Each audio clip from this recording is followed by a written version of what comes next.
I just ask that the record would reflect that Ms. Parker, Mr. Moore, Mr. Laster, Mr. Morrison, Mr. Beaver, Ms. Powers, and Mr. Dudley are all present.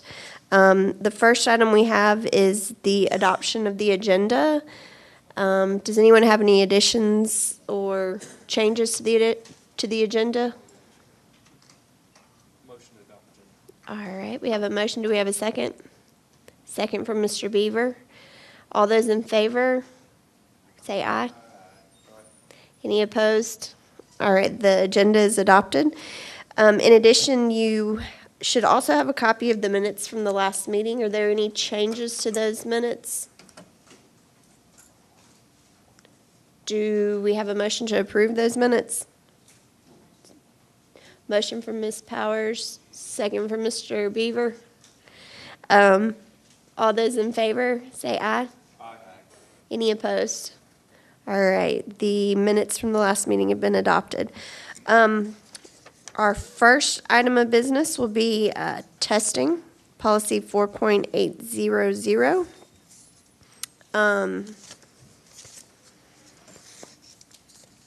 There weren't any changes per se to it, correct? So, and this was something that had come before us, or that was on our agenda last month, but we moved it.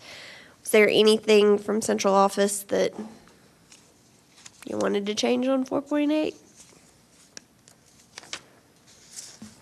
Obviously, we're going to have to see where the state goes with determinations to testing. We had a meeting in here on Thursday where the Department of Education, along with its officials, were here, and all the Middle Tennessee superintendents were in the room, and they were taking feedback on asking us literally, what do you guys think we should do about testing? What should we do about accountability? The new ESSA Act gives a lot of local control to the states, taking a lot of control away from the U.S. Department of Education. So right now, until we really determine where the state is going with concerns to testing and accountability, we can always revisit this at a later time if there are specifics that come down with the TDOE. But for right now, we're okay.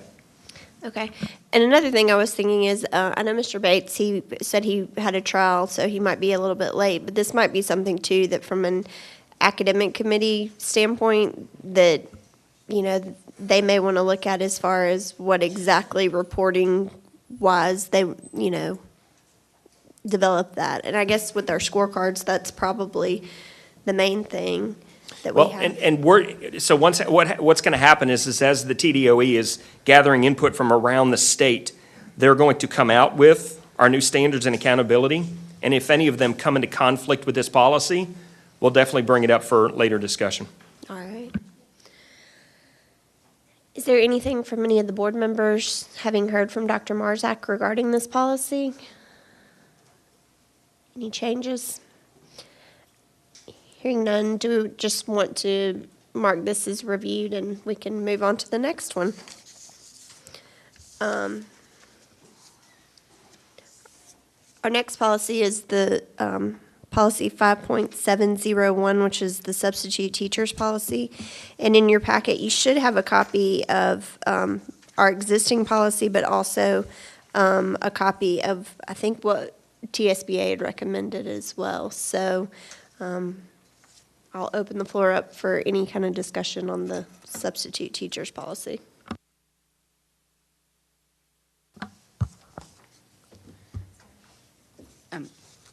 On paper, the substitute policy is fine. I do feel like the current pool of substitutes is not a healthy, the situation with subs, I don't feel like it's very healthy part of our system right now, so I just hope that steps are being taken to look into that to, so that better classroom control when these subs can be implemented. So this was a topic at our most recent, or at our last teacher advisory council. As you guys know, I meet with teachers once every month or every month and a half, one representative from every school, and they bring concerns and we talk about things. This is a concern they have as well, and they also offered some suggestions and ways to improve. So I've already shared some of that information with Dr. Hargrove, and we're going to continue to look at it over the summer to determine what we can do to make things better. Because as we move forward with Discovery Ed, we're going to need a good sampling of subs so that teachers can be out for professional development. to implement problem-based learning practices in the classroom. So we've got to make sure that we've got a quality pool so that teachers don't feel hesitated by taking off. So we are in discussions and talking about that. Think, were you finished? Okay. I can follow that in a minute. Thank you. Well, I've been approached by several parents that have told me that on the days that their child has a substitute teacher, that they feel like it's a wasted day. That the discipline gets way out of control. The substitute teacher oftentimes does nothing to try and gain control of the class back, and that so many of our substitute teachers are just attendance takers. Prior to the end of the year, I was informed that one of the Spring Hill teachers had a substitute teacher. 3 or 4 of the students decided were not even going to come to class, and the substitute teacher didn't see any need in trying to get them to class. You know, I know oftentimes that towards the end of the year we start getting lax, but you know, I can't help but believe this is probably going on at the beginning of the year too. You know, I think we've got to look at our substitute teachers. We've got to try and ensure that we're hiring people that can be a quality substitute teacher, and where the learning process is not shut down during their presence. And then oftentimes I think we have to look at our we as a system pulling the regular teacher out of the classroom for too many days at the system's request. You know, I think anytime you've got a teacher in a classroom other than the teacher that's assigned for that, learning is going to suffer to some degree. And I think we as a system are pulling too many of our teachers out of the classroom, and then we're sticking a substitute teacher in there that has no idea what's going on, and is under very scarce supervision. And, you know, so I think we've got to correct some of that. Yes, thank you, Ms. Dudley. I mean, other than sick days or unpaid leave days, there's really not much control over what we do as a system. When we look at professional development, one of the things we've discussed is let's not do PD for PD's sake. Let's only do professional development that's actually going to benefit the teacher in the classroom to convert their instruction to make it more solid in nature. But I would request that school board members, if you hear anything from specific parents about specific things that subs are doing, if you could please then direct that to our office, because what we can do is we can turn around and direct that to the principal, and the principal can investigate. And if a sub is not doing what a teacher has asked them to do, we ask them not to come back to our system. But in order for us to do that, we need to know who those people are. So please direct those back to us, and we'll take care of them. But we do recognize that it is a problem. Reaching out and talking to other superintendents across the state, it's not an isolated problem. They're dealing with the same thing in Rutherford County and in Wilson County and Nashville. They're dealing with the same thing, a quality pool of subs. Unfortunately, what happened is when President Obama enacted the Health Care Act, that really hurt a lot of school systems across the country, because when you offer a part-time person or subcontract person full-time work, you then have to offer every single employee in the district health care. So that meant that we had to cut down our sub hours, and if you can only work 4 out of 5 days, then you're missing out on a number of high-quality personnel that you can get in your school system in order to work with your kids. Before the Health Care Act, there were some school systems that offered a bonus if you sub for 10 consecutive days and we paid you additional money. that can no longer happen anymore because of the Health Care Act, because of the Obama Health Care Act. So there's a couple things that we're feeling the effects of, but we're continuing to look at it, we're continuing to talk about it, and our goal is to get high-quality substitutes in the teachers so the kids do not miss instruction. So we're trying our best. Mr. Moore? Okay. My assumption is that we've got both of these here. We're still going to review the TSBA recommendations when we go through the full. So this is just a review at this point. And I take it we don't need any, you don't have any changes, Mr. Director, do you?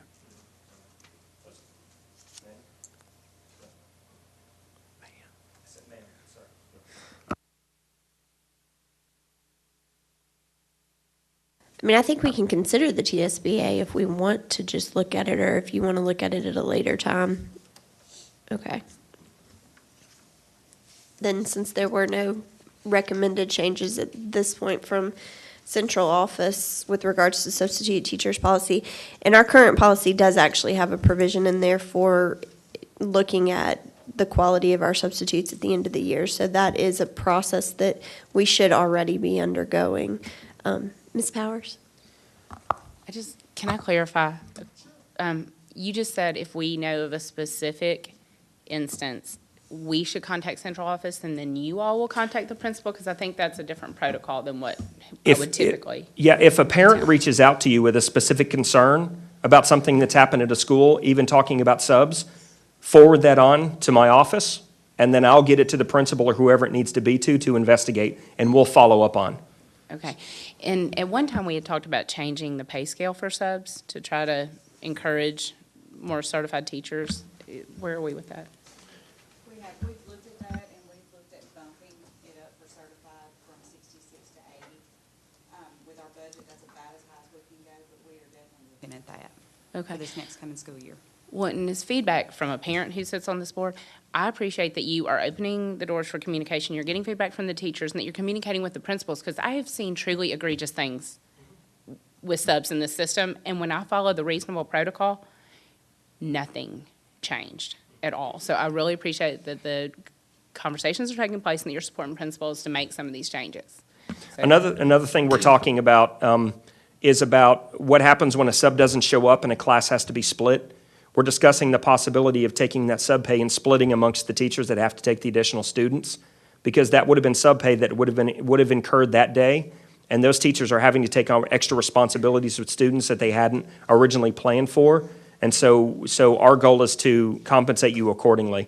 It's something they've done in Nashville for a couple years. Even when I was teaching over a decade ago, they did that, and I know some other school systems around us do it. So that's another thing we're looking at as well.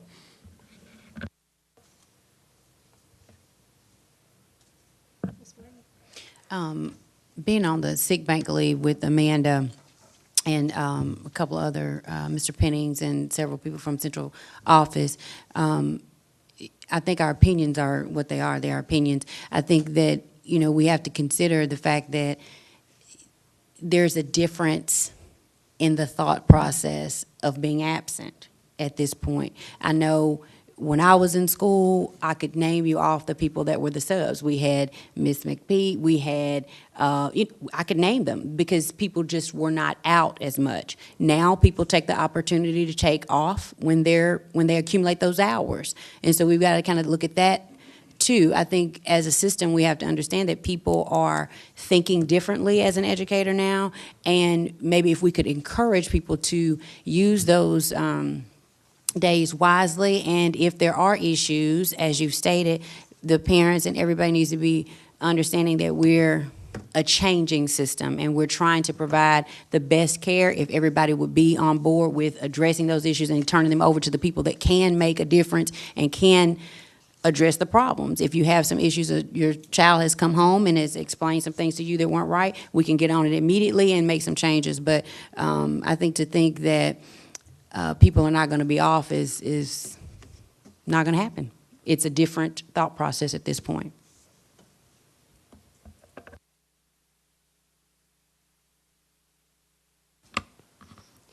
Any further discussion on the substitute policy?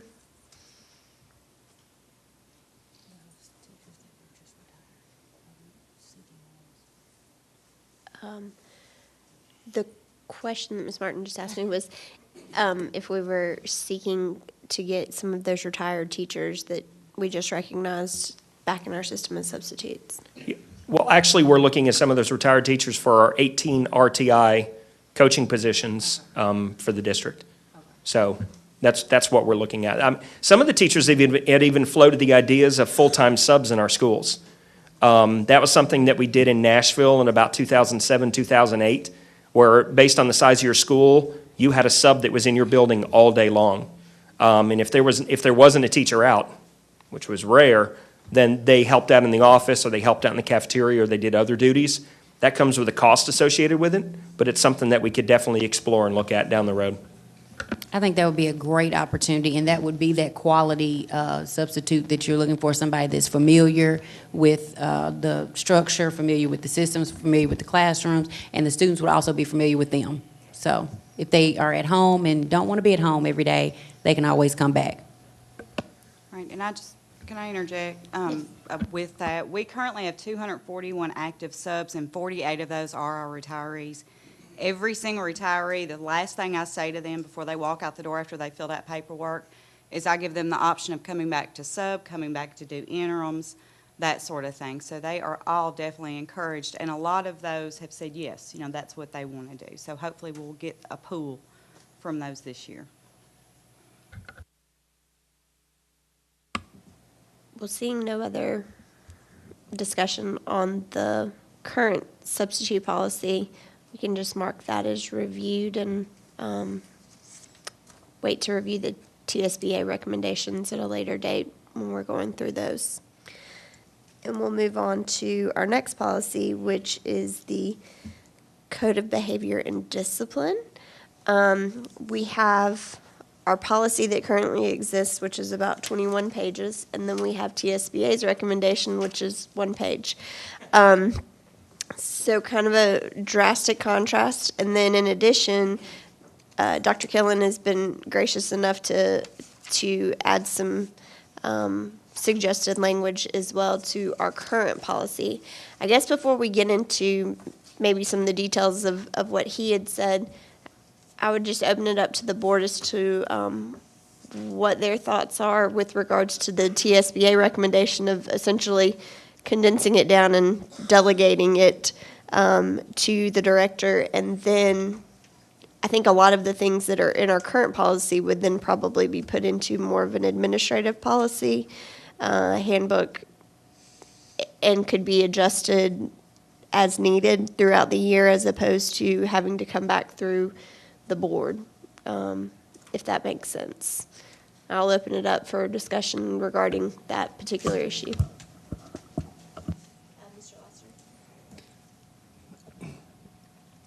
When I look at the two policies, to me, a lot of the TSBA one, for lack of a better term, to me, it's a cop-out.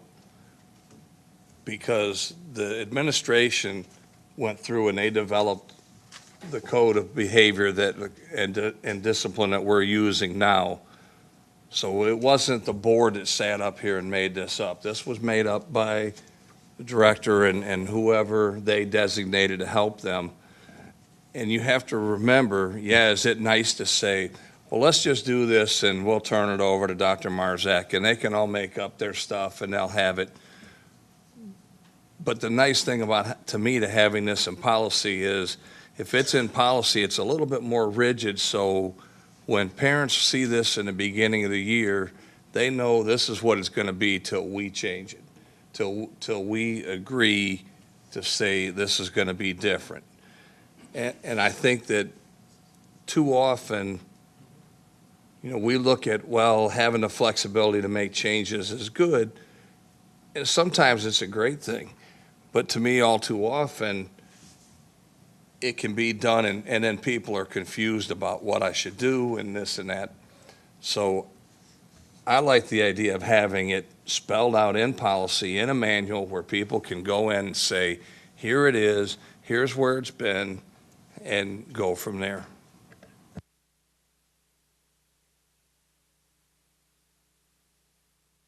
Mr. Moore.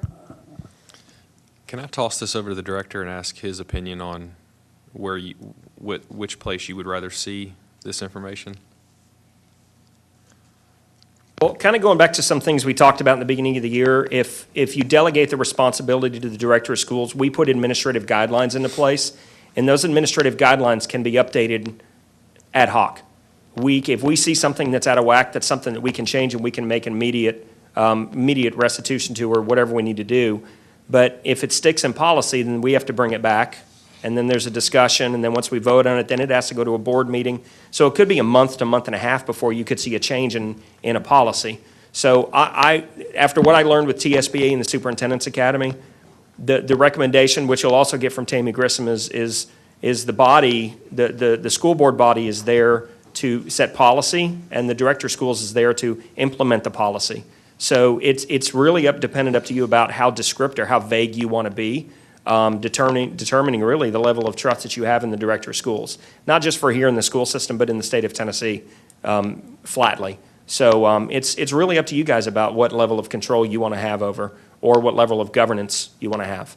I always like to be able to be nimble and be able to move quickly.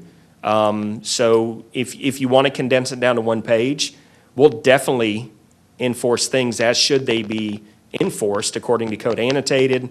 You can probably see the work by Dr. Killen is very thorough. He's instituted a national authority on helping us with review some of these things with concerning to behavior and bullying, and that won't change if the policy gets smaller or bigger. We'll still do that. So. Well, I guess that was kind of, and I appreciate the response on that. That's kind of where I was. I kind of struggle balancing this, and that long process is not necessarily a bad thing, depending on what we're talking about. And I guess along with Mr. Lassiter, some things I feel like kind of need to be set in stone, so to speak, or at least from a public perception, so that people can have a very clear definition of what they're looking at. It's in one place, and they understand that it is kind of hard and fast rules. But that said, there are also some instances where it may be better for the director to be able to respond quickly, and if something isn't right, they can pretty quickly make it right. I mean, I definitely would be interested in what some of the other board members think on that as well. I'm kind of torn on this one. I would like to see it where it's something everybody can very clearly see in our policy and be able to say, this is what we do as a school system. However, if something in there needs to be tweaked or is wrong or needs to, you as a director need to respond to that quickly and make adjustments. I also feel like sometimes it would be nice for you to be able to do that without having to go through the full board approval process. But I would like to hear what some of the other board members have to say on that, if you don't mind. Thank you. I agree with Mr. Lassiter and Mr. Moore somewhat. I like having a lot of it written out where everybody can see it written, and but I do believe here in our system we've got behavior problems. We've got a lot of problems with discipline not being administered equally. We have some of our schools probably do a good job in trying to follow our policy and procedures, while others sweep it under the rug and try and believe that they don't have problems. I think we've got bullying problems throughout the system. I think we've had some recent incidents that really put a bad light on the Maury County educational system. I mean, when you got a student that just goes down the hallway and just absolutely out of nowhere just cold cocks a guy upside the head, we've got problems. But we've also got problems when our use or allowance of cell phones seems to be something that encourages these people to take these actions. Because that particular incident I'm talking about that occurred in Mount Pleasant, I imagine the student hadn't much more than got to the office before it was posted. This incident was posted on social media, different forms of it.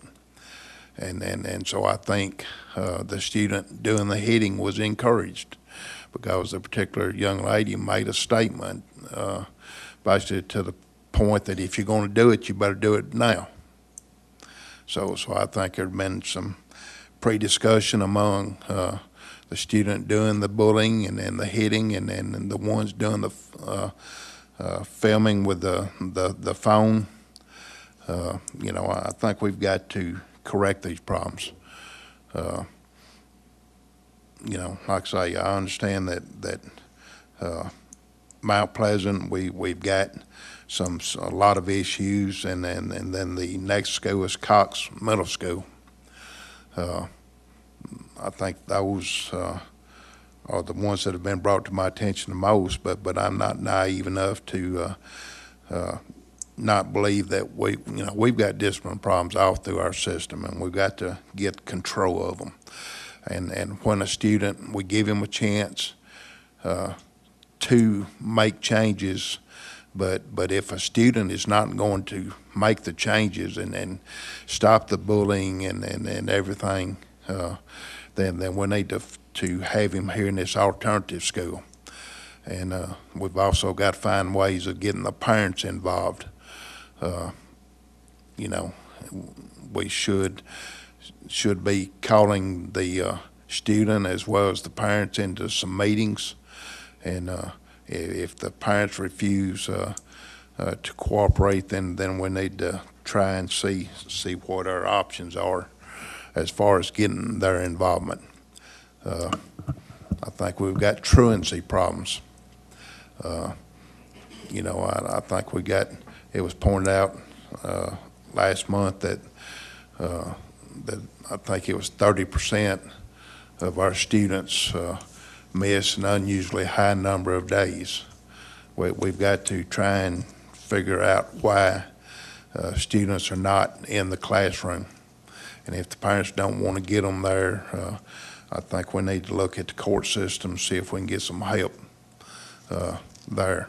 I think we need help from our law enforcement agencies. If they see students roaming around, walking down the streets during school days, they need to be asking them, aren't you supposed to be in school?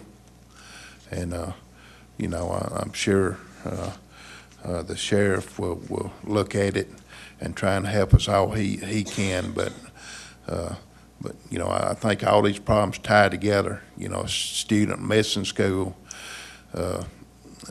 just leads to him hanging out in areas where the student is learning acts of violence and all, and so it all ties together in one way or another. And so I think first off, we've got to admit that we've got a problem, and we've got to find ways of correcting it. But I do believe that having some definite policies is what we need. I guess I'm going to piggyback on that for just a minute, since we do have 21 pages. Are we able to follow these policies? I mean, I don't attend the disciplinary hearings. None of us on this board attend the disciplinary hearings. I assume that we're following the 21 pages of policy that we've set out. Is that something that we feel like we need to, that we're not doing? Because if it's just words on the paper, I don't think that that's what we want. But it sounds like from the statements Mr. Dudley's making that he doesn't necessarily feel like we're following these policies. Is that a fair? According to conversations with our supervisor of attendance and discipline, who is now retiring, we try to enact the policies as best as we possibly can. As you guys know, as I've published in the newspaper, we're attacking the truancy issues head on. Last year, we had a 30% problem. This year, we had a 22% problem. It has dropped 8 percentile points, but I think the 22% is still too much. And so we're working by enacting our own disciplinary court system with the concerns to attendance, by working with the court liaisons and working with Judge Lovell. We have seen a reduction in truancy since that was enacted starting in January. And I think as we continue to progress with that, we'll continue to see reductions in truancy. I'll be attending court this Thursday, attendance court, just to see what's happening and what's taking place. Because to date, I've been impressed with Judge Lovell's rigidity on parents who choose to willfully break the state of Tennessee attendance laws. So we're continuing down that path, and we're continuing to work on those things. You also have had privy to some conversations that have happened with things that are taking place at Cox Middle School. There were some reports that it was on soft lockdown every single day. To date, this school year, we've only had 4 lockdowns, and 2 of them were due to things that happened in the community. So we only had 2 soft lockdowns the entire school year. And Dr. Tim Webb is doing a really good job to attack the culture and to really work with students that are having a hard time following the rules and making good choices. And in addition, this board agreed through the budget process to work with Catapult and Specialized Education Services of America to institute a school within a school at Cox for those students that are overaged for middle school because they've been retained so many times, maybe not in Murray County schools, but in Tennessee schools, period, in addition to students that continue to make the wrong choices. So you agreed to spend $284,000 to attack those problems at Cox. Dr. Webb has been working with the company. They've got a plan in place. We're finalizing contract right now with Jake Wolliver, and it's going to be in place August 1st. And there's always an open invitation for members of this board of the community to come on down and check out and see what's going on at Cox, because Dr. Webb is running a really good ship. It's just he can only do so much in a year, but he'll be able to do more his second year. He'll be able to do more even his third year. He's enacted some things like they have a gentleman's school-based club taking place where they're working with students during their lunch hour to help them try to make the right choices. They've got special speakers coming in. Mr. John Pointer has been in, the gentleman who owns Sears here in Columbia. He's talked to them. They donate ties, they donate jackets, and they're trying to teach these young men to make proper choices and the right choices in schools. So there are things that we're doing to attack the problems head on. We know they exist, and so we can either ignore them or we can attack them. The more we ignore them, the more they're going to grow. The better we attack them, the better things are going to get in place, and we're going to make movement with regard to the keys of college and career readiness. So talking to Mary Carter, policies and procedures are being followed. You're going to hear from Dr. Killen tonight that has updates to policies that haven't been updated in a while. There are things that haven't been brought back to this board to say, listen, this is a problem. We need to get more recent with these policies. Luckily, we've had parents step up, such as Mr. and Mrs. Coleman, and say, guys, this is a problem. These are things you need to look at. Things that weren't made aware to me in my first 8 months here, but we now know, and we have pulled the Colemans in, and they're working with Dr. Killen, and we're bringing things to you tonight to update and to amend so that we get better. So as time goes on, things will get better. The engine will continue. We'll make progress with the keys, and we're going to be a better and better and better school system. But it takes time, it takes knowing, and then it takes attacking. And with our new Director of Pupil Services, who will be replacing Miss Mary Carter, I know there are going to be some things that person is going to bring to update the system even more. We've got a great pool of candidates, about 15 or 20 people that are really looking at that job with some impeccable credentials. So that will be happening as well. Mr. Moore? Okay, so I'm going to get back to whether we have this in policy or as a procedure. My assumption is if we were to go with what TSBA has here, the single paragraph, I'm assuming you're not going to just automatically adopt this 21 pages as your procedure. You're probably going to redo it from top to bottom. Is that my assumption? What we'll do is we'll dig in. We'll find out what works. We'll find out what doesn't work. We'll institute what works, and we'll get rid of what doesn't work. And then if there are things that are going on that aren't working, we'll tweak it, we'll change it. The key thing with behavior and discipline is our job is to make sure that kids are disciplined to enact and handle their own behavior choices. That's really my philosophy in the whole thing. And that's what we've got to do as a school system. We've got to make sure that students are making the right choices and disciplining themselves to do what they need to do. And then if they can't, then we step in and we help. But luckily, we have a counselor of mental health that's here to help us with this. And he can stay on top of it, and he can help us tweak it and change it and continually move and be nimble. So 2 questions for that. One, I'd kind of ask for, if this were to be done as a procedure instead, how would you make sure to be consistently communicating that so that these students know what their expectations are and that the community knows what these expectations are? How would you communicate that Because now, again, I think that's one of the arguments Mr. Laster has, that it's very clearly communicated in that it is part of policy. If it were a procedure instead, what would be your vehicle for communicating that? Well, the only difference is it goes away from a policy and it becomes an administrative guideline or an administrative memo. That administrative guideline or memo is going to go on the website. It's going to be communicated to principals. It's Student going to be handbook as well. Student handbook as well. It's going to be clearly communicated. These are the policies and guidelines by which we rule or enact behavior and discipline in Murray County Public Schools.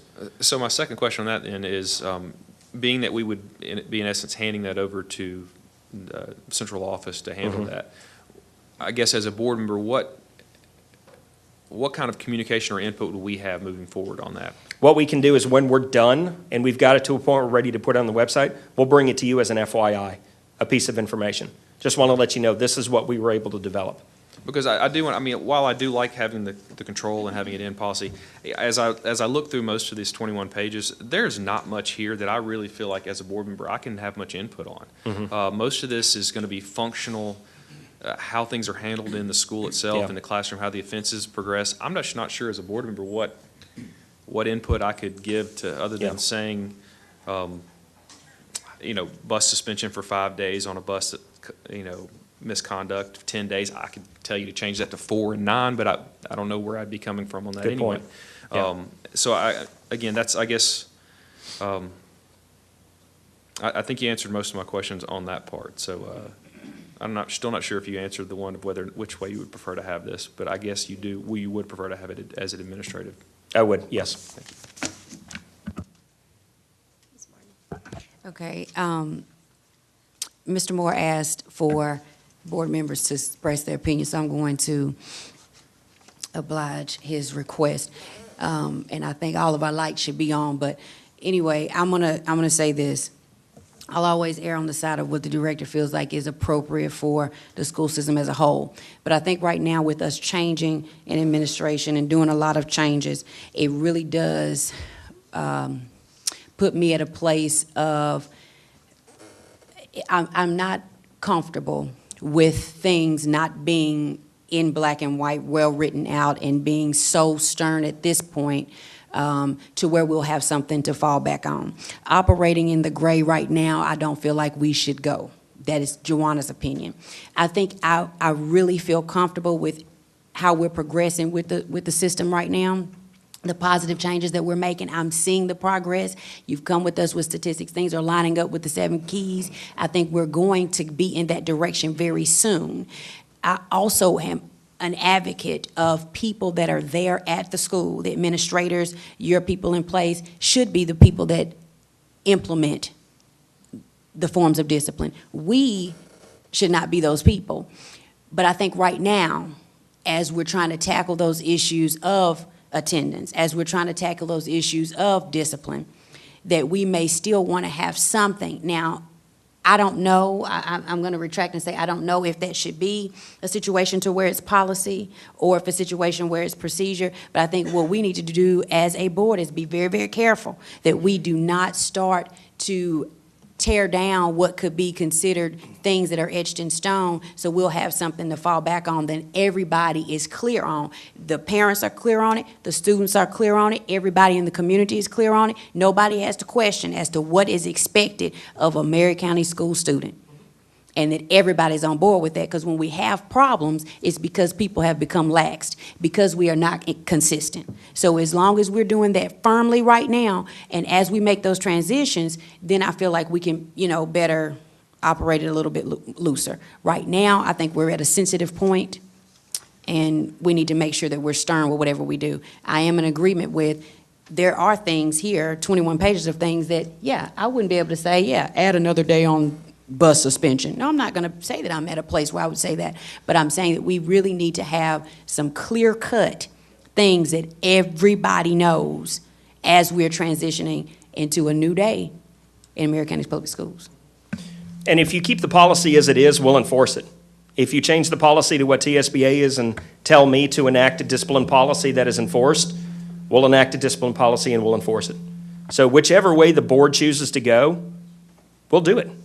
We'll follow through and we'll make sure that it happens. It's strictly up to you guys about where you want to go.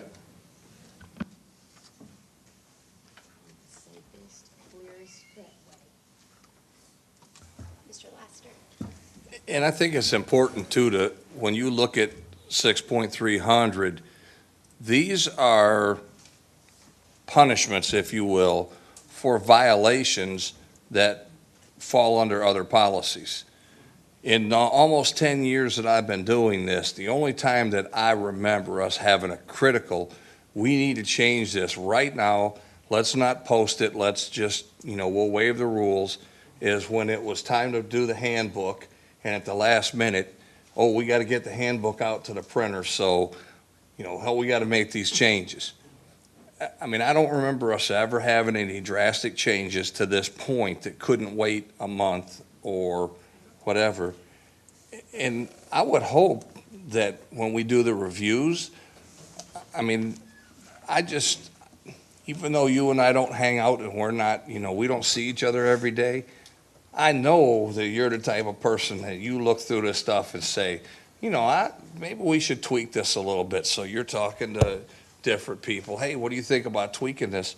To me, that's part of the review policy, is that even right now, it should be, if you see changes in here, we should be talking about what you want to change in here now. And if there's nothing in there that you want to change, then I don't see a problem with leaving it the way it is. Well, you or your designee. Because he does have changes, and that's what we'll be talking about tonight. He has quite a few changes. In 6.300. Yes. And as far as keeping people updated, I assume we're going to still do the hard physical printed student handbook copies. Yes. So those are only going to get done once a year. So if we do that and we give them out at the beginning of the school year, and then 3 months down the road, we make a change, if you don't have internet at home or you don't have access to this, how do you know that we made a change? I mean, I love the idea of being somewhat flexible and saying, all right, I mean, even if we make the change, and we've done that before, we've made changes mid-year, and it's tough because I've had people come back and say, but that's not what the policy says. That's not what the handbook says. And it's like, yeah, you're right. It doesn't. And but that's also part of keeping things updated, that sometimes that's going to happen. But anyway, that's my opinion on that. And I guess I'm kind of disappointed that TSBA's first page of their recommendation was to just give everything to the director and don't worry about it. Because I feel that's, TSBA is very big on give everything away. But then you go and the first thing they tell you is, hey, guess what? Policy approval is one of the things that you get to do. So I'm a little conflicted there as well, but thank you. Well, look, you got dress code. Give me behavior and discipline. I will say in our current policy, it does say that we've got to provide a copy of it. So I would assume if we're making changes, we could potentially make those, they've got a sign in here. If we're going to change 21 pages, we could send that home. And it says this is supposed to be displayed in our schools. I don't know exactly how we display 21 pages right now, but that is something that the previous policy has said is our responsibility. So, Mr. Morrison, I think your light was next. Thank you. I'm going to keep mine pretty short, and it's probably going to sound a little disjointed because I've been just making some notes here.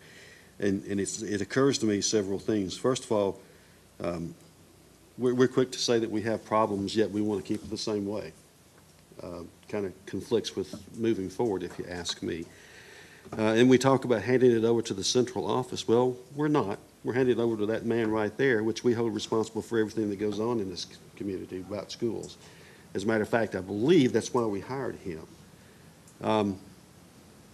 We talk about having this posted on our website. Well, we can do that, and the director's policies, or whatever he chooses to call them, can be posted. They can be changed there, so if someone has a change that needs to be made, if they're not aware of that, certainly if we post those at the school, it'll be available for them as well. And again, coming to the end here,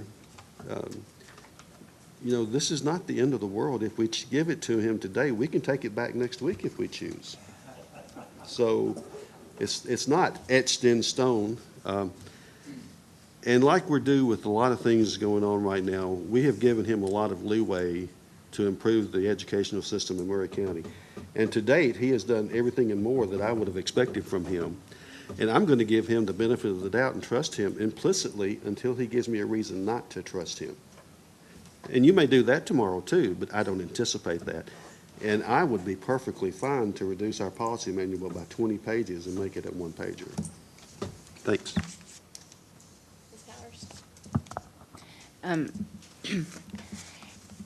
I've had kids in the system now for 8 years, and I guess they were under the governance of this 21 pages. I wouldn't say discipline. I mean, thankfully, I have not encountered as my children being disciplined, but I wouldn't say discipline's been great. So I don't really want to see us just repeat the same thing. I'd really like to see us give it over to Dr. Marzak and his staff and see where we go with it.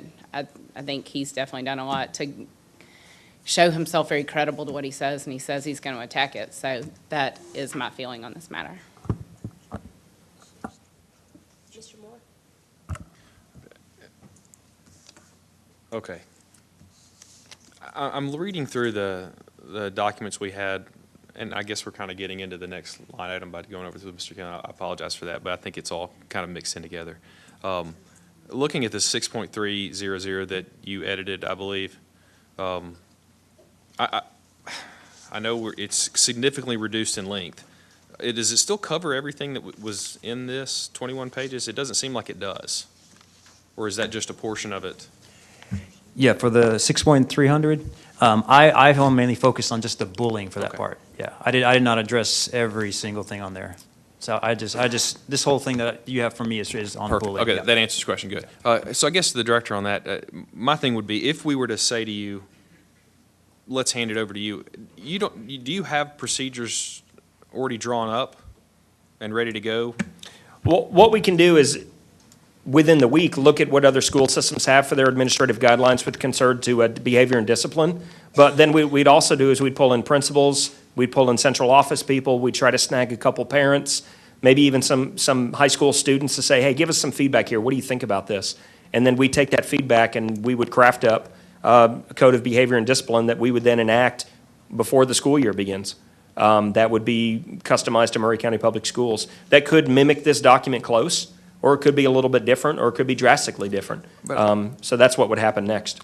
I guess personally, if we were to go that direction, I would almost feel more comfortable keeping it the way we have now until you have something to make that transition. I understand we're in the summer and we don't technically have kids. It just starts to make me a little nervous by just, with the understanding that you're going to throw away these 21 pages essentially if we hand this over to you. And then we don't have anything in place. No, for they a won't be, period of time. they won't be thrown away. They'll be modified, edited, or adjusted to be what we need right Okay. now. So it's And not going to then be tossed continue out. to work on that. Woohoo! Behavior discipline gone. Again, I just didn't want a gap in there. No, I understand. no, there won't be a gap. Because- Gap won't exist. Because I think what we talked about, I feel like that's the direction we want to go. I do share some of Mrs. Martin's concerns about handing it all over at once, especially when there's some issues going on right now. Yeah. I have some hesitancy with that. Now, a gap would be foolhardy. We have to have something in place, and they have to overlap with one another. Whether it be the same, whether it be modified, whether it be adjusted, there's an overlap. So there has to be. And the idea is, because we don't have students now, the idea is to get it finalized as soon as possible to get it into place well before school begins so it can be communicated effectively. But is it going to change drastically and dramatically? No. No. That's not going to happen. There may be some minor tweaks or some minor changes here and there, but it's not going to drastically change. Okay, thank you. Well, and I think we have to remember too that we're making recommendations. So if we make a recommendation to the full board to have it posted, it's still not our policy. Our existing policy still is in place until a new policy is been posted and approved by the board. And so that's going to take at least 2 board meetings, I believe, for that to occur. So we're looking at essentially 60 days for you, if you were to take this over, to start the process of having the ability to gather a committee and work through your administrative policies. If the majority of this board votes tonight to enact the TSBA policy, we'll get to work tomorrow.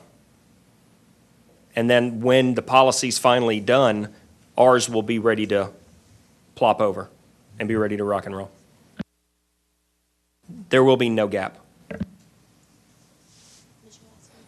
And I guess that's what I'm having a hard time understanding. If we vote and we say, okay, we're going to turn it all over to you, and you guys are going to do all this preparation and then say, here's the policies. If we want to change, if you all want to change the policies, why not do that? Come back with a recommendation and say, here's our recommendation, board. Will you vote on this and pass it for us, please? And it'd be business as usual. And it doesn't have to take 2 months because we know, like I said, we've done this many a time before, and I don't necessarily, I'm not always thrilled with it, but sometimes we kind of get pushed, we paint ourselves in a corner that if it has to, you can come back and say, look, we need this done. Can we waive the 30-day posting and pass it? The bad part is then we lose any community input, but, so I guess that's. It's up to you guys where you want to go. It's your call.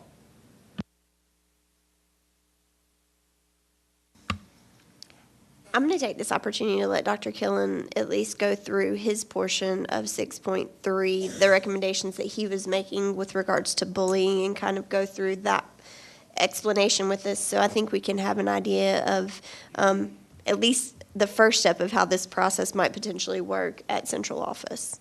If that makes sense. Yes, thank you, Ms. Parker. So on the 6.3 that I think you all have a copy of that, all the things that are in red are proposed changes, and then in green is just citing the source. Some of it just is the same as what's in, like the sexting portion is the same. The bullying, however, and this comes from actually 6.305 as well, where proposing a more accurate definition of bullying, as you can see, is listed there. What we had in our policy was pretty outdated, and there were a lot of loopholes that could be found in it. And so I wanted to bring us up to where current research is and so forth. And as Dr. Marzak alluded, I've been talking with Ms. Barbara Colarosa. She's out of Colorado, internationally known speaker on bullying as well as genocide, restorative justice, that sort of thing. And she has graciously consented to consult with me as we look at this. And I sent her actually what you guys have in front of you as well to look over. So you can see one of the things, particularly in the bullying definition, that the old school definition, which kind of we had in ours, was bullying has to be repeated. And that is an old school thought. I'm not going to wait till somebody hits me twice or 3 times before I call it bullying. Most times bullying is a repeated offense. However, sometimes it's not. One time is enough to constitute bullying. How a lot of websites and government agencies are getting around that now, they're just adding a clause, it has to be repeated, or the threat or potential to be repeated. I'd like to, as proposed in here, have it specifically said a one-time act could be enough to constitute bullying. But you can see all that there. That's the rationale behind that.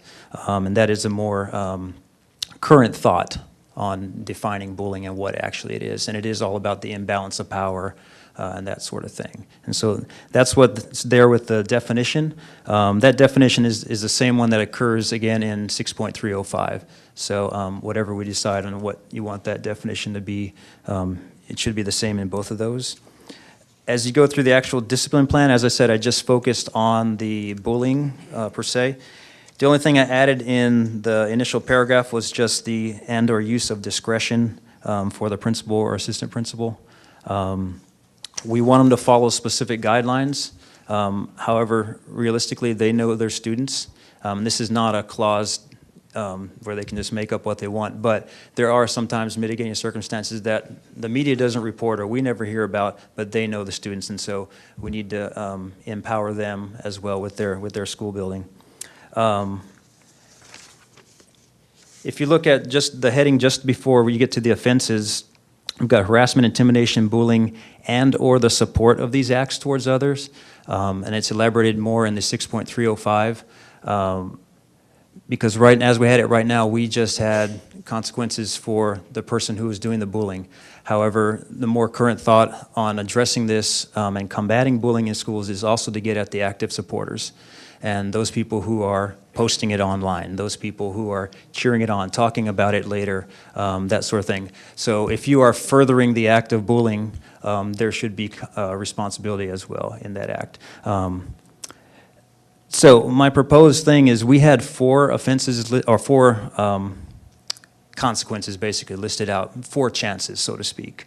And as I was looking at the discipline plan as a whole, how we have it currently, bullying consequences almost mirror the consequences for rude and disrespectful behavior. And I think it needs to be a little bit stiffer for bullying. And right now, we have harsher consequences for gambling than we do for bullying.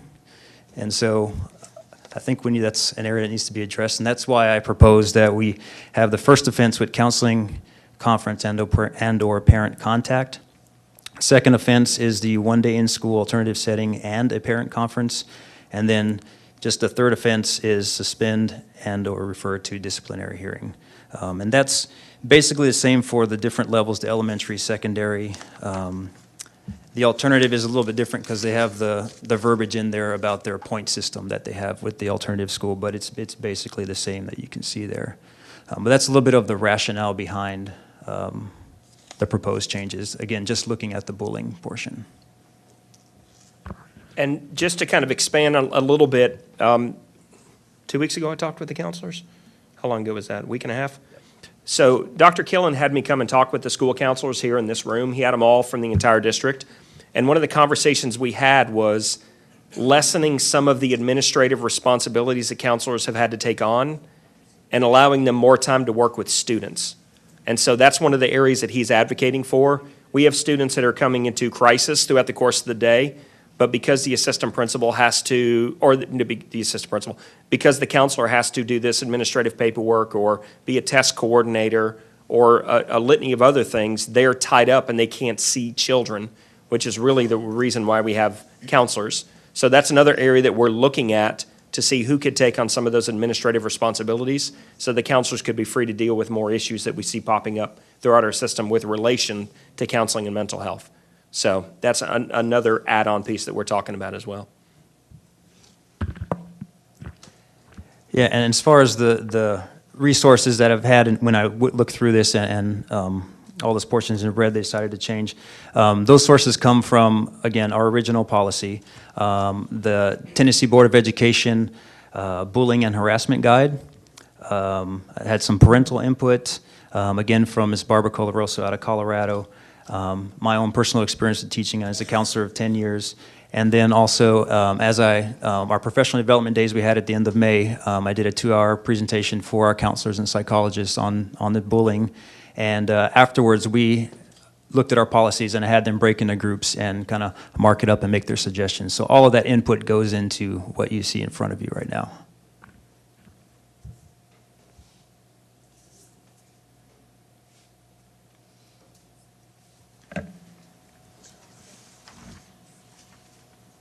All right, after having gone through all that, then, is the recommendation from you all that we take 6.300, make the changes that have been presented, and adopt that for posting for our new, Yes. okay, so I will make that motion that we incorporate these changes and go through and post, recommend to the full board then that we post them. And one thing that is, I think, important about this process is, I know we don't get a lot, this is an abnormal turnout, and I'm sorry for the reasons that people felt the need to come. Not that you're here, but for the reasons that you felt you needed to come. But if we want public input, we're going to have to give people an opportunity to give public input. And I'm afraid, if we say, hey, Dr. Marzak, you guys go ahead and do these, and even if you grab a few people out of the community, like I say, unfortunately, I know we don't get the turnouts that we would like to have. We would like to have this place full like this every meeting. And maybe someday that'll happen, but hopefully we'll stick with a plan where people can come, and then after we decide to post this, people will be able to give their input and come back then and tell the board and tell all of you, hey, you know, we need to tweak this. We need to do, we think this may not work, and here's why. Because it's great that, you know, that you guys did go out and do the research and get opinions and whatnot. So I'm sorry, so that's my motion. Do we have a second? All right, a second from Mr. Moore. Do we have any further discussion on Mr. Dudley? Just trying to clarify what we're doing. We're keeping our current 21 pages, and we're just making some changes that were recommended in the back portion. Is that correct? Okay.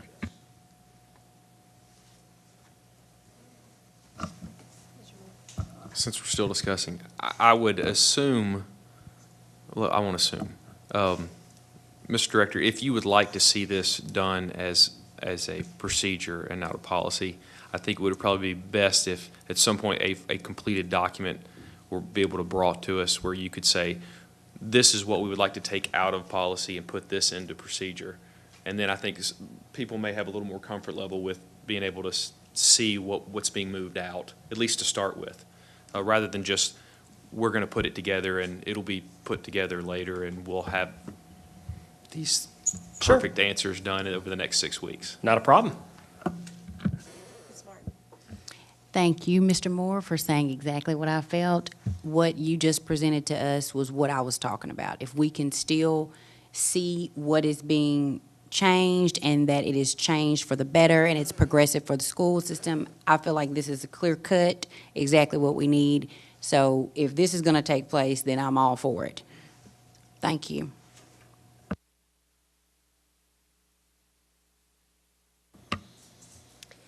Any further discussion about the motion? And just to clarify, make sure, since I did second it, we are talking about, because there's 6.3. three discussed in here, or we're only talking about two of them, 6.3 and 6.305, and there were some other recommendations, I believe, to another one? Yes, so I think you guys are just talking about 6.300 right now, is that correct? Yeah, so Okay. just the changes to bullying in 6.300. Okay, so we're just, thank you. Any further discussion? All right, hearing none, we'll go ahead and vote on the motion to adopt the changes that Dr. Killen has recommended to 6.300. All those in favor say aye. Aye. All opposed? All right, those will be posted, or recommended for posting. We will now move on to our next policy, which is policy 6.305, student discrimination, harassment, and bullying and intimidation. And Dr. Killen had several changes recommended on that, so I will turn it over to him. Yes, so the 6.305, that one, I took these different resources from the original policy and the Department of Education Bullying and Harassment Guide. I felt like in there they had some portions that better defined, I think, what we're going for in this policy. So you'll see that there. And again, the parts in red are the part that I added. So, for example, in where it says and/or participate as well, again, so we're dealing with, is bullying affecting the educational environment? Does it prevent them from learning as they should, from participating in activities as they should? It's just more specific. If you look down right at the very bottom of that first page, the harassment, intimidation, and bullying, I suggest adding, even if it's in parentheses, originally we had any act that substantially interferes with the student's educational benefits, but to say whether in person or via electronic devices to be more specific.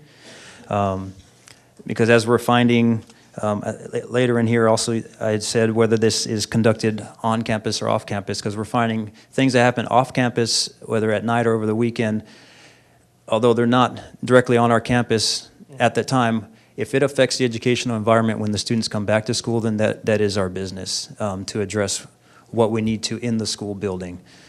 Because if something is posted on Facebook and then it's a hostile environment the next week when the students come back to school, we need to address that and not just say, this did not occur on campus and that's our policy. So I felt like we really needed to have something in there for us to address whether it happens on or off campus.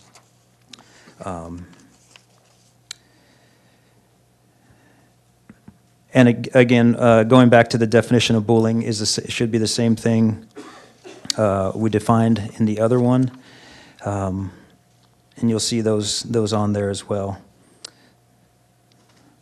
It does include a clause about hazing as well in there.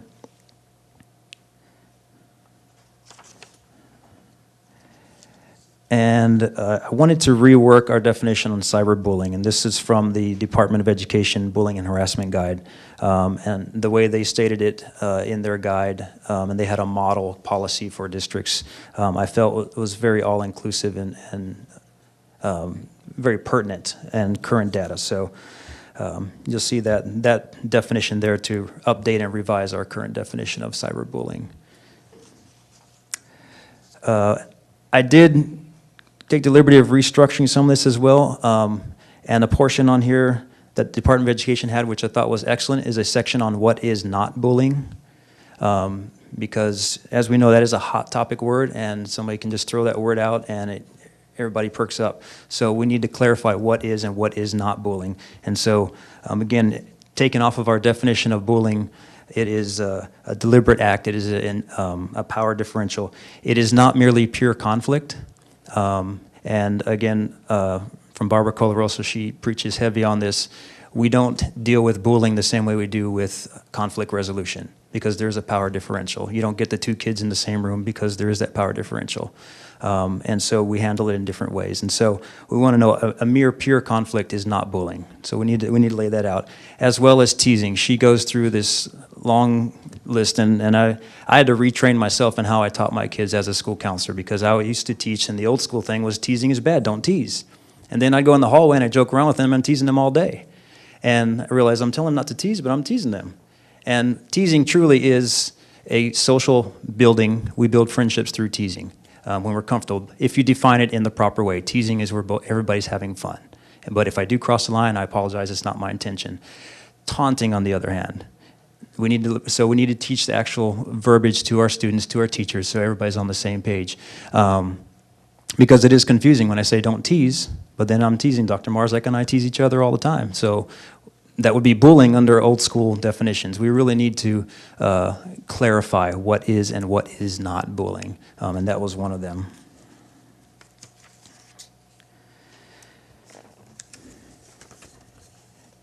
And then, again, the Department of Education had a great thing on what is the difference between bullying and harassment, which I thought was a good one to put in there as well. And another big change came at the bottom of that page as well, about having a substantiated charge against a student committing harassment, intimidation, or bullying may result in corrective disciplinary action. That was pretty straightforward, but then adding the clause, additionally, substantiated charges against students assisting, supporting, or furthering harassment, intimidation, or bullying acts may also result in these consequences as well, to hold those students accountable as well, and as deemed appropriate by the principal. I think that's a lot of the major ones, and I'm absolutely open to questions or clarifications on any of these. I know it is kind of a reworking and restructuring of what was currently there. I like a lot of the layout of the way this is done, but I did have a question right in the beginning, the very first paragraph there. Is that quoted from somewhere, or is that? The very first paragraph? Does it have to be word for word the way it is? It sounds really legalese. That's straight from our current policy. And the reason I ask is because I know we don't mean it that way, but if I were to just pick this up and read it, to me, it almost says, well, because we get federal assistance, we're going to do this. And personally, I would like to see it just start with the Murray County Board of Ed does not exclude blah, blah, blah, rather than Right. say, well, we're only doing this because we're getting federal aid. Right. And I don't think we do that just Mm-hmm. because we're getting federal aid. It's just the way that it's written, it could have that perception. I agree with that. I felt the same way reading that. I was focusing more on just our definitions and bullying and how we're addressing that. But I had the same thing. It's like, oh, it's because we're getting money. We got to do this. So I agree with that. As someone who deals with getting some federal and state money, usually there's a contract that you have to sign, and they require that you have a statement just like this if you're getting, I know from the state of Tennessee, I know that I have to put some language like that in some of the things that I deal with. But I don't know that taking out the as a recipient of federal assistance would void any of those contracts, but I think that that's the reason why we probably inserted it in the policy in the beginning, is specifically in reference to the Title VI provision. And we can follow up with Mr. Wolliver to see if that's the case. We can definitely do that and then bring that back.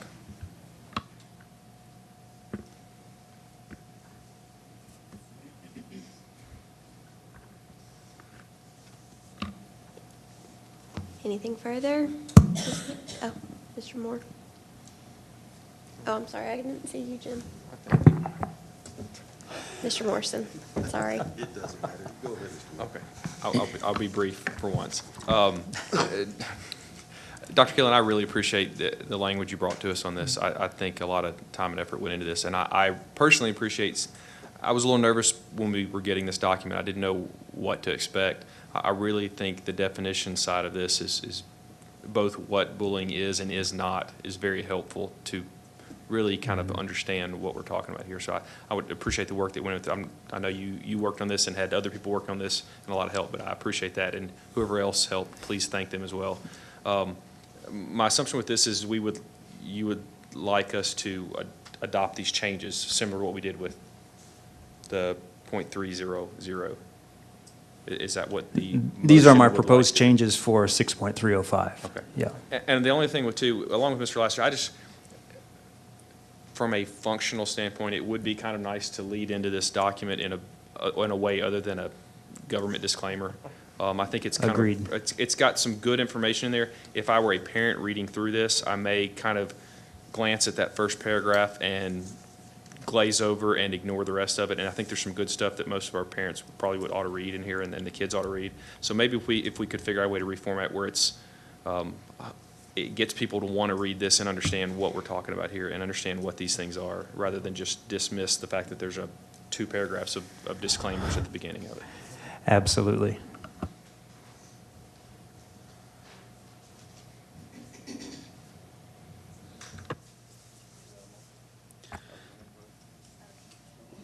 I am by no means, never been, probably never will, but hopefully I'm never going to be a school counselor or psychologist or anything.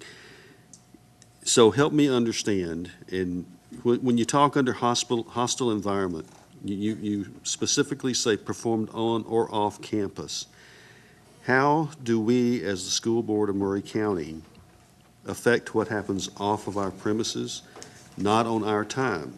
And does this begin with the first day of school in the fall and end with the last day of school in the spring, and there's a gap? How do we possibly do anything or control anything off campus? How do we do that? Yeah, absolutely. We can't control, obviously, what happens off campus. But we were saying that we're going to. No, I'm saying we're going to address it in the building if what happens off campus. Now, we're not going to go police their houses, but if what has happened off campus then creates a hostile environment on campus, then those students need to be held accountable. Not that we're going to go and go to their house or anything like that, but there needs to be consequences. Otherwise, that's a great loophole. I understand what you're saying, but there's a big loophole. Otherwise, I did this at home, so you guys can't do anything to me. But if it creates an environment in school now where I don't feel safe and I can't learn, then if we don't address it, then we might have some legal issues come up, because I can't learn now.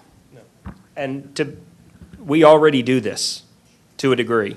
We have some students that went online this past year on Twitter, made some threats. It was in the comfort and safety of their own home. They came to school the next morning, and it was right into the principal's office, and then right to DHA. And I'm good with that. So those things are already taking place. I'm specifically concerned, wondering about, not really concerned, but how we're going to handle this, the gap between last day of school and first day of school. How do we handle that?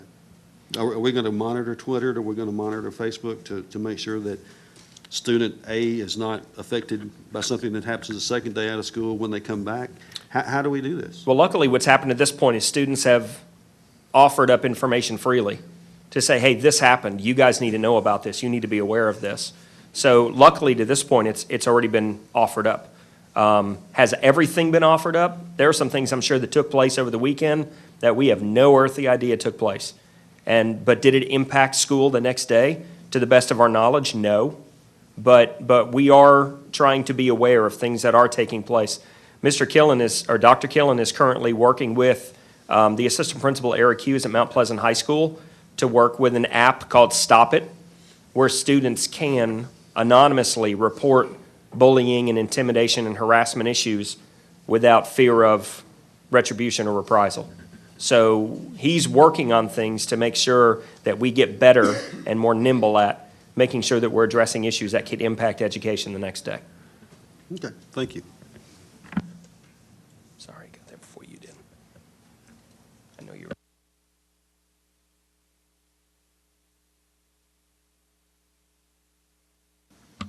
Mr. Moore, did I cut you off before? Did you have a motion? You mean the motion to adopt the changes as recommended by Dr. Killen? Sure, that's my motion. Did you want the section that's at the beginning, do you want that moved down in the policy? I don't feel like that's a big enough issue to hold up and slow down for them to have to rewrite this unless that's something Well, they want to. and that's the very first line of our current policy, so I just took it straight from there. So, Right. yeah, so I'm personally fine with doing something and softening it up, but, yeah. It's not worth holding this up. I think we need to go ahead and some of these changes kind of need to be made. So I don't see any reason to wait for them to bring it back to us with some other language that really doesn't affect the meat of what we're talking about. So that would be my motion, just to make the changes as recommended by Dr. Killen. Unless you want to propose that we just take out that as a recipient of financial, we can check with legal and make sure that's I'd like to okay. check with Mr. Wallover just to be sure. I have a feeling that's in there for very specific reasons. I would just say that I think you could probably take that section and move it down in the policy and put Title VI and put it at the end of the policy if you wanted to. But I'm fine with however it is. I think that if the first paragraph was, students shall be provided an environment free from all such discrimination or harassment, is a little bit stronger than as a recipient of federal financial assistance. How about this? Start off with the Murray County Board of Education, and then move as a recipient of federal financial assistance to the end of that paragraph after activities.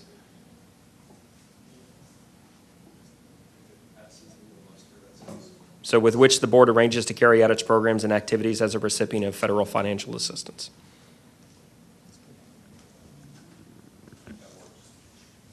All right. So we, did Plus the additional. you get all of that, Amanda? Plus that. Okay.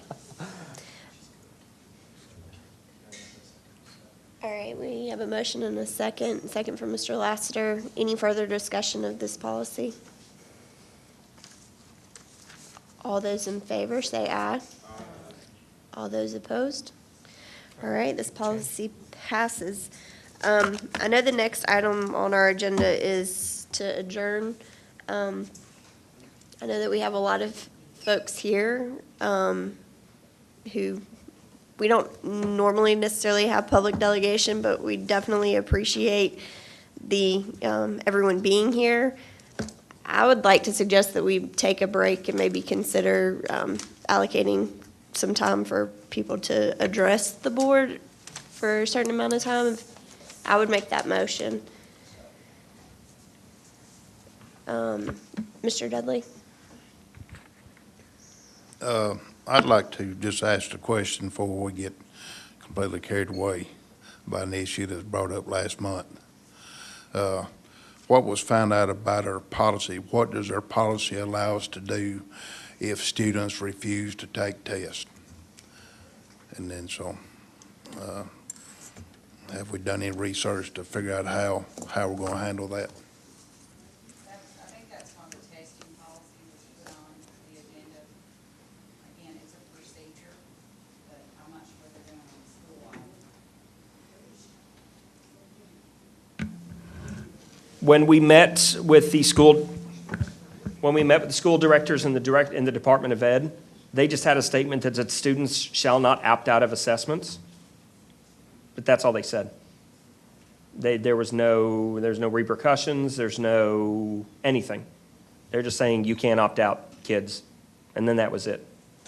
So nothing more has been developed to this point. Well, I mean, that leaves a lot open. I mean, are we telling the students, if you want to opt out, we're going to give you a party? I mean, I think we've got to make a decision that these tests are vital and are needed, and that students are not allowed to pick and choose the tests that they want to take. I mean, I think, we need to have a policy on what's going to happen when that occurs. Mm-hmm. And what we can classify it as is defiant behavior. If you refuse to, if we give you the test and you sit there and refuse to open it, we can classify that as defiant behavior, and we can progress through the disciplinary process accordingly. We can do that.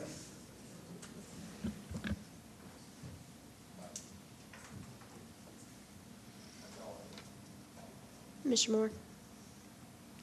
I guess we don't need to have to get into that now, but I would have a huge problem with that. Huge problem.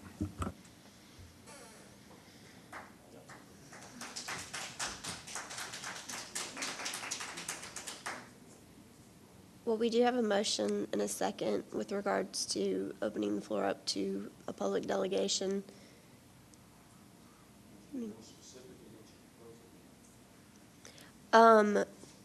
We don't have a sign-up sheet, but I would propose that we allow 30 minutes for public delegation to address.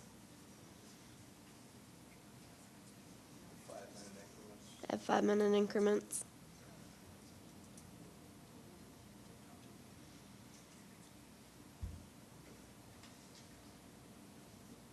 Is that agreeable to you, Mr. Laster? You're the second. Is there any further discussion regarding that? Mr. Moore? What are we delegating specifically? And I know traditionally, I think, if I'm not someone that may recall with our policy, traditionally we've done it where it was only residents of the county, of Murray County. Is that going to be waived for this point? Are we sticking to a specific subject matter or what? I think that it would need to be related to something that's on our agenda tonight. So if it's a policy that's not on our agenda, I don't think it would be relevant to the discussion this evening. And then I would also say that I think we have enough residents in Murray County that are probably sitting in here that it should be Murray County residents as well.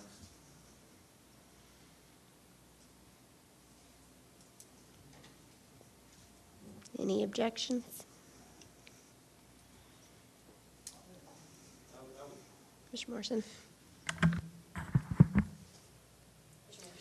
We made recommendations that these be moved to the full board, and we have policies concerning addressing the board. Those are in place, and they would have the opportunity to choose to come back and address the board at that time.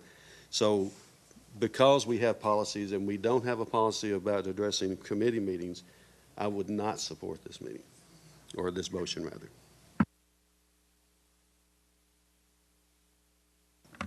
Any further discussion? Go ahead and take a vote on the motion. Is there an understanding of the motion for 30 minutes of public delegation related to the agenda that was before us. All those in favor say aye. Aye. All those opposed? All right, we'll do a roll call vote.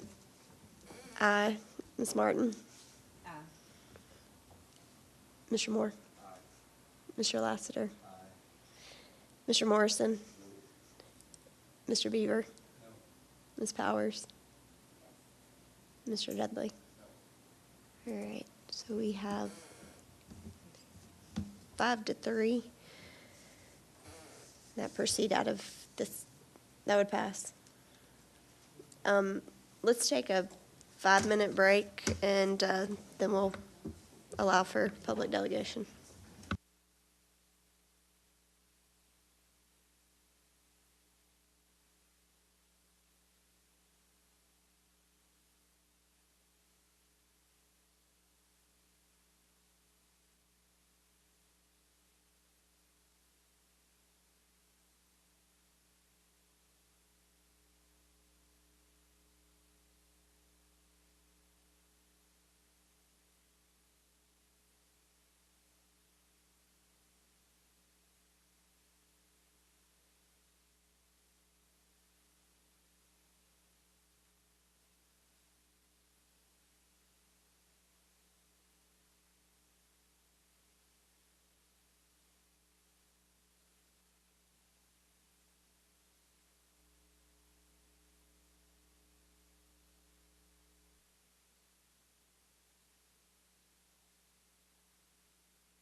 All right, we're going to go ahead and reconvene. I've got names written down for those who wanted to sign up to address the policy committee. Again, when you approach the microphone, the podium, turn on the microphone and just state your name, your address, and just remember that you have about 5 minutes to address the committee. So I'll begin with Mr. Troy Coleman.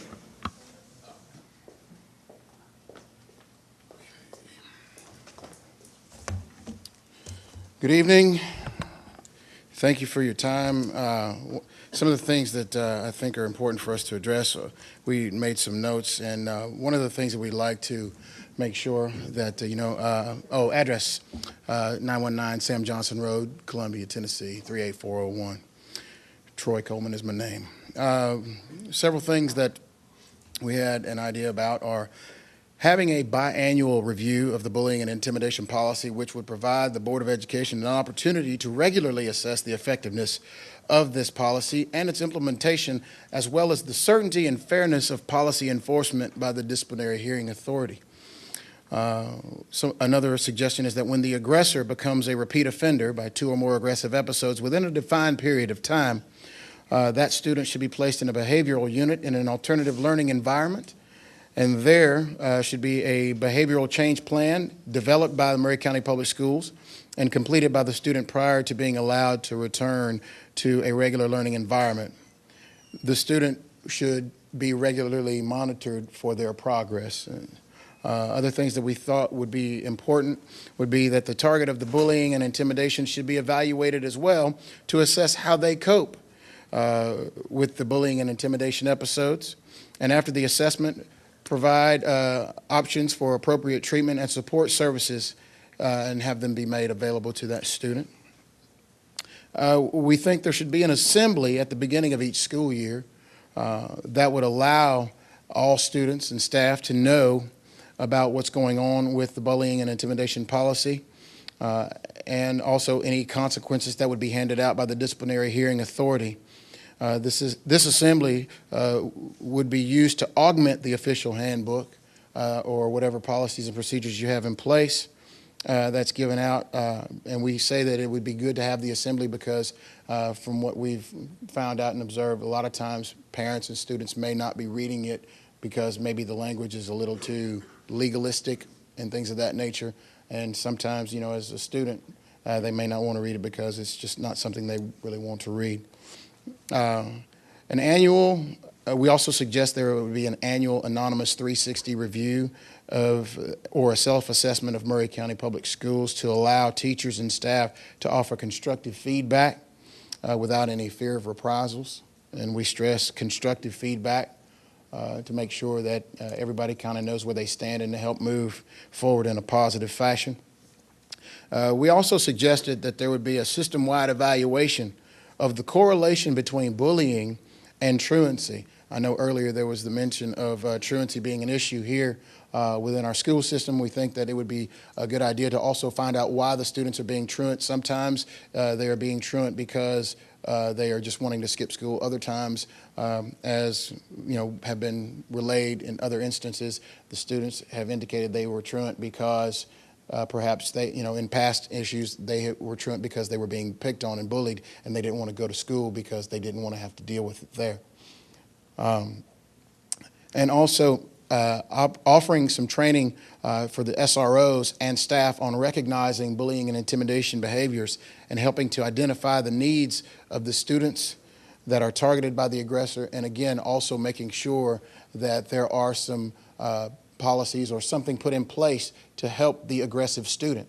Not only the target of the bullying, but help the aggressive student, because I think it's important that we assist these young folks early on in their lives before they get too far and wind up being in custody or anything like that. And those are some of the things that we think should be in place. Are there any questions for me? Comments, concerns? No? Thank you for your time. Thank you, Mr. Coleman. And I will just preface this by saying we're trying to use this as an opportunity to gain input from the community, but we may not be having a back and forth.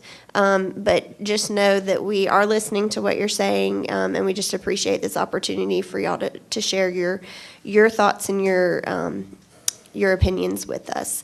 Our next person is Patricia Hawkins.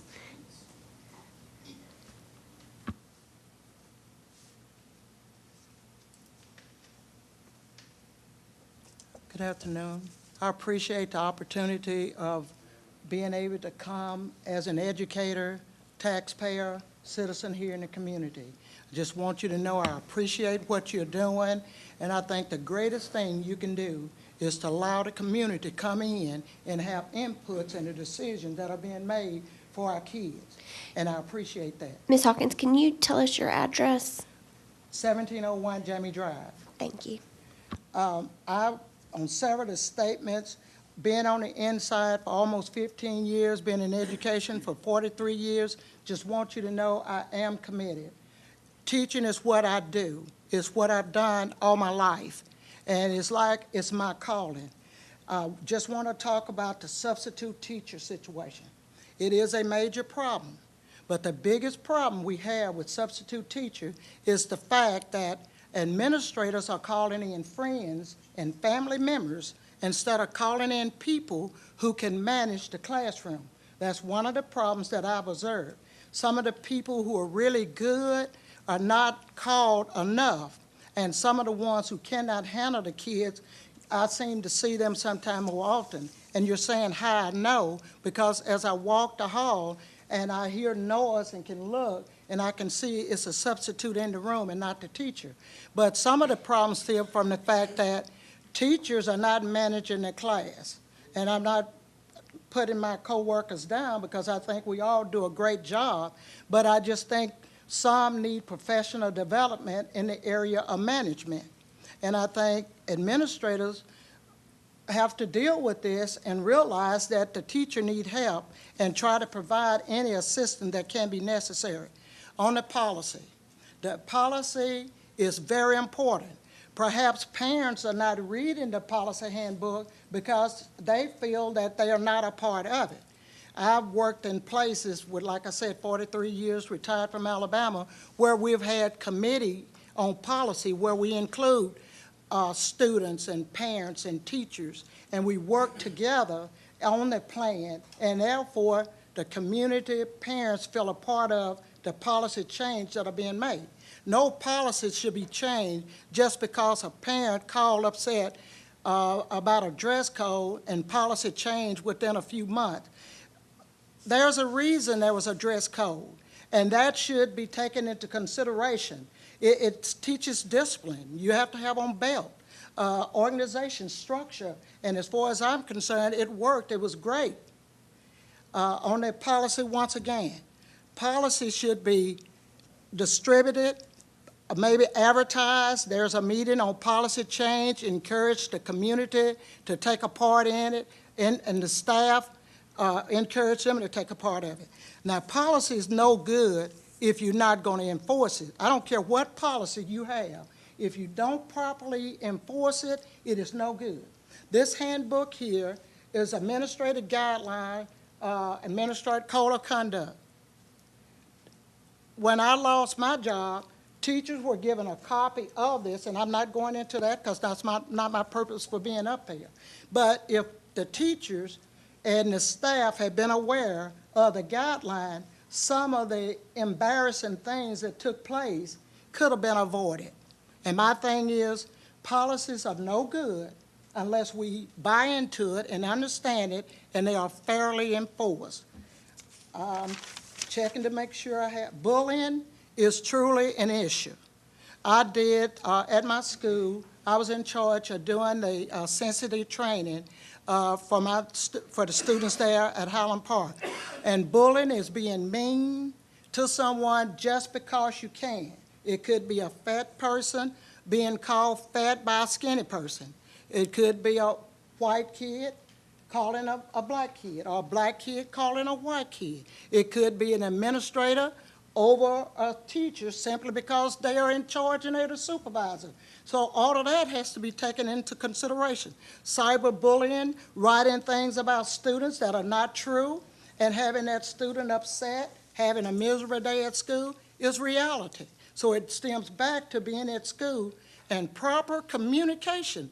Some schools, principal address students in the morning, welcome them to school, hope they have a good day. Other administrators don't feel that it's necessary. I feel that it's necessary because when faculty and staff communicate with kids, then students feel a part of it and they're going to listen. You don't ever say anything to them, you have something negative all the time to say to them, students going to react to that. So by creating a positive atmosphere for students, then I think we're going to eliminate a lot of the bullying and the hostile environment that it creates. Does it exist? I tell you, it exists. It's a reality. And when it exists, it affects kids' ability to learn. It defeats our purpose as teachers for being there because we're there to teach every student in that class, not just a few of them. Try to reach as many as we possibly can. So we don't reach all of them, but it's still our intent to try to reach all of the students. That's important. And in order to do it, it has to be a positive environment. And some negative environment stems from the fact that some administrators are negative and think that they have to be that way to get cooperation from the staff. That has never worked. Create an atmosphere where we are partners, we're working together, we're in this together. When there's a situation, we all come together, find a resolution, and move on from there. So what I say, there are problems. They're not problems that can be fixed. And I think you've taken the first step in fixing these problems by listening to us and hearing what we have to say. And again, I say thank you very much. I appreciate it. Thank you.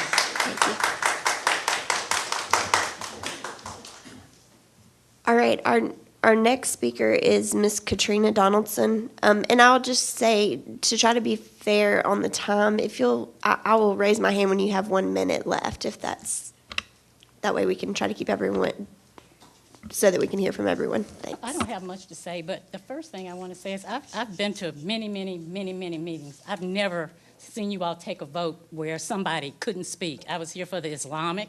I was here for, what else, the zoning committee, when they had, nobody didn't say they had to take a vote whether you could talk or not.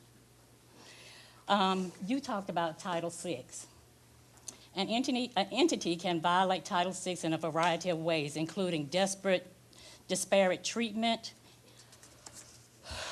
creation of a failure to address a hostile environment, retaliation, and failure to investigate. An entity also violates Title VI when it causes, encourages, accepts, or fails to correct harassing conduct that is sufficiently severe, pervasive, or persistent and has created a hostile environment. As it is essential to encourage reporting of potential Title VI violations, it is also unlawful under Title VI to intimidate, threaten, coerce, discriminate against any individual for the purpose of interfering with any right or privilege secured by Title VI. And that retaliation is an adverse action taken against the compliant recipient who knows of the compliance protected activity. If retaliation is proven, the LEA must justify its actions with a legitimate non-pretextual reason. That's basically it. You all know me. My grandson was bullied, not only by the bully, but by the school system. And I'm talking as for the child, not for myself. This is not about me, any of it. It's not about me. It's about the children of Maury County and how they've been treated in the past. You're making, I guess, some headway, but this is the Department of Education investigative summary and findings. And in 2014, July 1st, they said you hadn't done enough.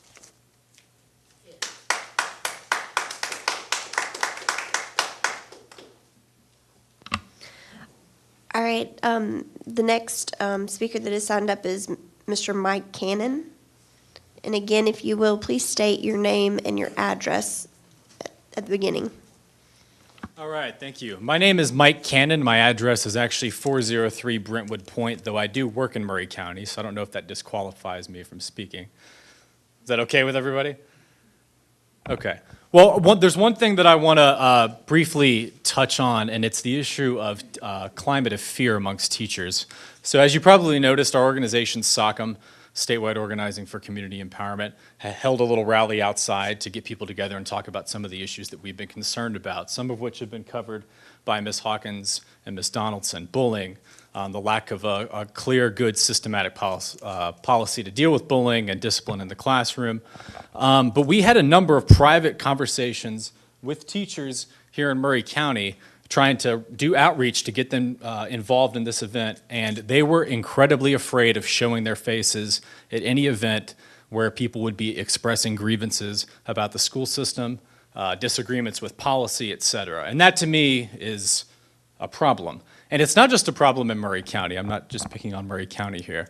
Folks in our organization in Knox County and Knoxville recently did a study on what are called non-renewals. So, the end of the school year comes, a teacher's non-renewed. Well, they did records requests, reviewed the records, found that in the overwhelming majority of cases, there was no legitimate reason to not renew the teacher. And in many instances, you can't prove this directly, but it was coincidental that a number of those teachers had been outspoken at school board meetings about policies they disagreed with, and they were suddenly not renewed, despite having had positive evaluations. So I just want folks to know that that is an issue here in Murray County. It's an issue around the state.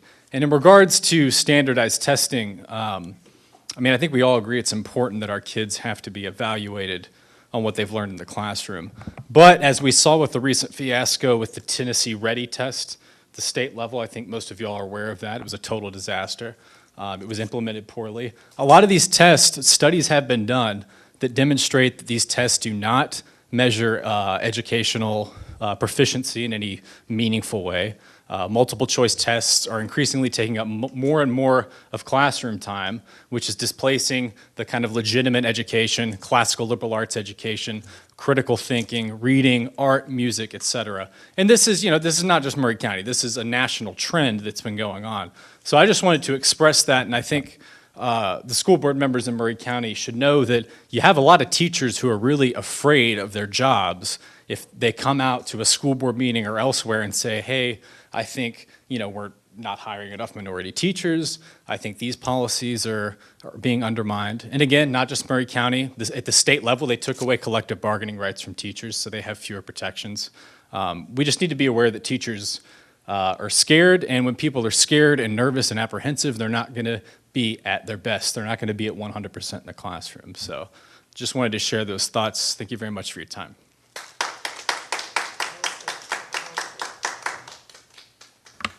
All right, our last speaker that's signed up is Doug Pena. Okay, thank you. Like I said, my name is Douglas DePina, and my address is 121 Tommy Drive in Columbia, Tennessee. I am a resident of Maury County. I have a son that was in school. He's out of school, grown now. And I am a very concerned citizen about what I've been hearing about the Maury County school systems. And I'm not going to stand here and beat it up, okay? I'm going to stand here and say that there are some differences in the equity as far as discipline, with more minority students being disciplined than any other students. And we have a concern about that. So with that being said, I would just like to, somebody had said earlier about with Cox School, they have the people come in and speak to the students and to work with them, things like that. Well, I'm retired UAW worker, and I would like to volunteer my services to be able to come in and help with the Maury County school systems and meet with each one of you, meet with Dr. Morzak, any one of them, to see if we can come up with something together as concerned citizens that can address these issues so that we can allow a golden opportunity for each and every student of Maury County. Thank you.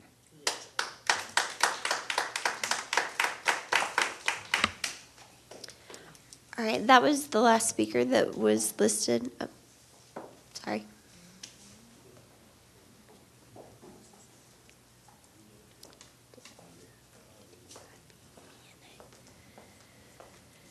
Chairperson Parker, I'm sorry I didn't get a chance to sign up, but I'd like to speak. My name is Talvin Bonner. I'm the 3rd District County Commissioner. I previously sat in the seat that School Board Member Joanna Martin is sitting in. I served on the school board with Jerry Lassiter, Mr. Morrison, and Mr. Dudley. I was a school board member for 8 years, and I sit through this meeting. I listened to everything that was said and things of this nature. Currently, I have 11 grandchildren in the Murray County school system, from the first grade, from kindergarten through grade 11. And I'm very much concerned about the school system. I was concerned when I was on the school board. Of course, I graduated out and went on to the county commission. But in regard to policy issues and things of that nature, I want to just speak briefly on that.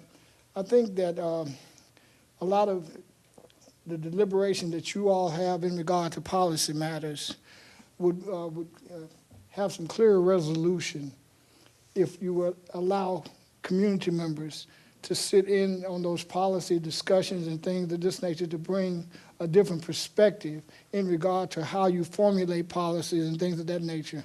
Like the previous gentleman that stood here, I stand before you this evening to offer myself as being a part of that negotiation in regard to policy and things of that nature, make myself available to you at any point in time that you all think is appropriate to get with Mr. Killing and Director Marzak. And I want to commend you all publicly about the hiring of Dr. Marzak, because he is truly a breath of fresh air in Murray County schools. And again, I offer myself to assist the school board in any shape, form, or fashion in regard to policies and other matters that may be relevant. Thank you.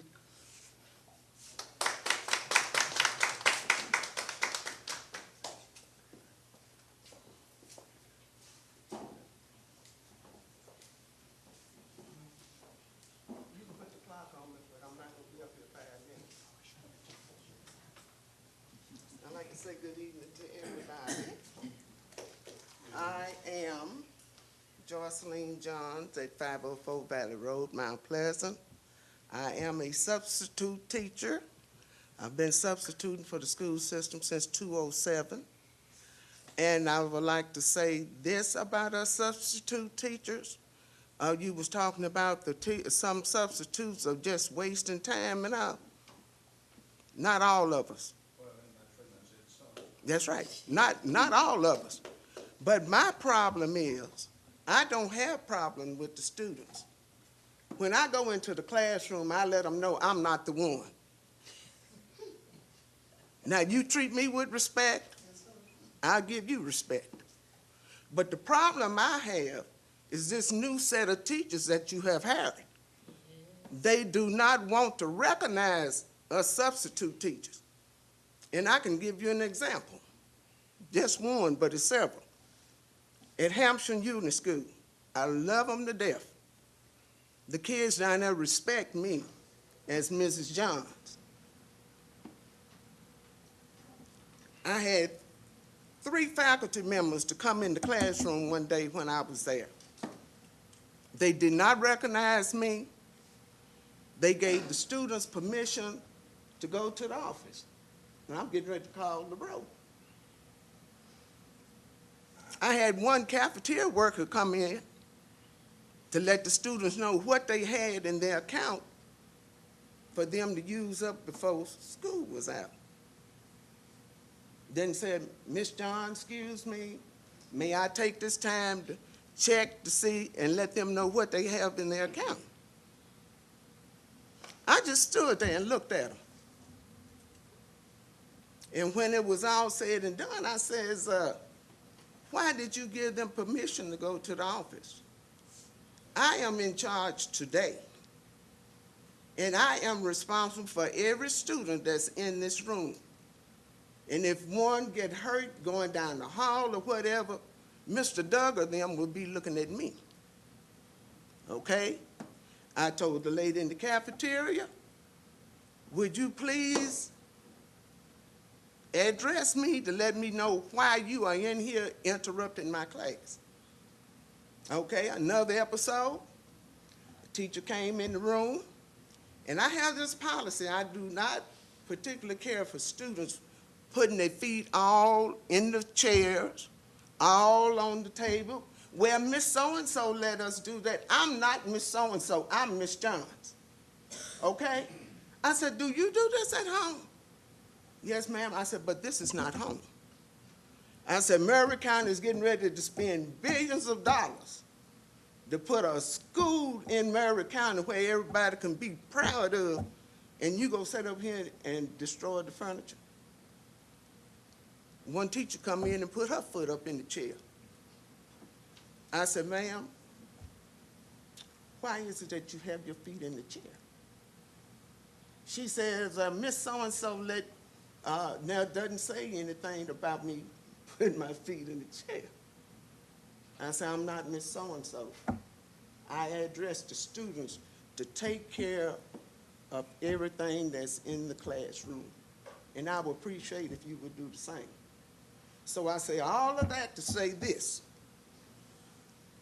All of us substitute is not going to work just to be going to work. I come from the old school. You are feeling where Rome is burning. And if you're not learning while it's burning, you'll never learn. And I'm concerned about all kids, not only the black kids, the other kids, the Mexicans, or whatever, to go to school and get an education. That's my concern, of kids getting an education. But in the near future, when you go to talking to your new teachers, have them to have respect for us subs, because we don't enjoy getting up, coming out of our bed on a bad day to come and say something, trying to encourage somebody, and then they go walk in and not recognize us. Because, see, most of us are retired anyway, and we can stay at home, and you still be short of substitute teachers. And I thank you for your time.